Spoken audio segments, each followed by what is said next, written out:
गृहमंत्री विजय शर्मा कल रात हुए बस हादसे का निरीक्षण करने बुधवार को कुम्हारी पहुंचे। दुर्ग रेंज आईजी और संभाग कमिश्नर ने बस हादसे की जानकारी गृहमंत्री को दी थी। इसके बाद आज गृहमंत्री शर्मा घटनास्थल पहुंचे और खदान के ऊपर सड़क और नीचे खदान में गिरी बस का निरीक्षण कर रहे हैं। इस दौरान inter departmental agency road safety के अधिकारी एआईजी संजय शर्मा भी मौके पर पहुंचे हैं।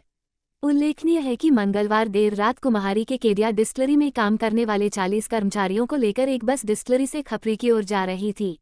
इसी बीच अचानक बस अनियंत्रित होकर 30 फीट गहरी मुरुम खदान में गिर गई, जिसमें मौके पर ही 6 लोगों ने जान गंवा दी। वहीं आज एक और घायल की मौत होने से मरने वालों का आंकड़ा 13 तक पहुंच चुका है। वहीं लगभग 15 कर्मचारी गंभीर रूप से घायल बताए जा रहे हैं। हादसे में मृत हुए सभी कर्मचारियों के शवों को सुपेला स्थित लाल बहादुर शास्त्री अस्पताल और 3 मृतकों के शवों को जिला अस्पताल के मरचूरी में रखा गया है। सुबह से ही जिला प्रशासन के तमाम अधिकारी लाल बहादुर शास्त्री अस्पताल पहुंच चुके हैं, जिसमें मजिस्ट्रेट के सामने सभी शवों का पोस्टमार्टम किया जा रहा है। कुछ मृतक के परिजन शव को लेने से इनकार कर रहे थे।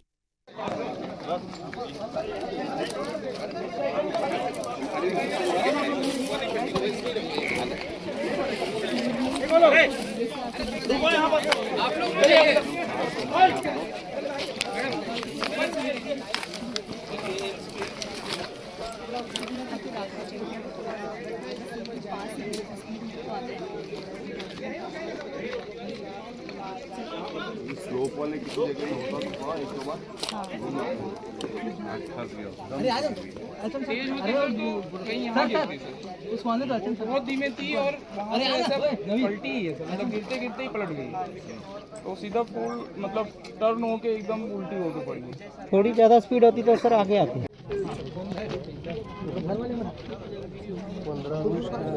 भाई जैसे रमगा और दाहिने खींचती गई गाड़ी से ड्राइवर साइड में ही वहाँ से ऐसे पलट गई। अबे ताऊ ये होटल का से एक वो ड्राइवर देख जी पिछुआ तो पूरी ऐसी गाड़ी जैसी पलट दिखू नीचे चेक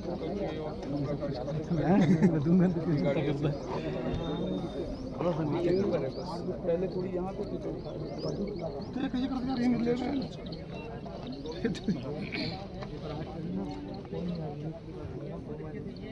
बस दिख रही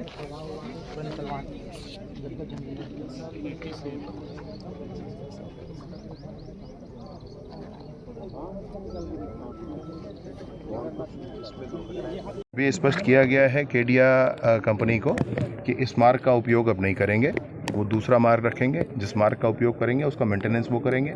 यह भी उनको आज स्पष्ट किया गया है।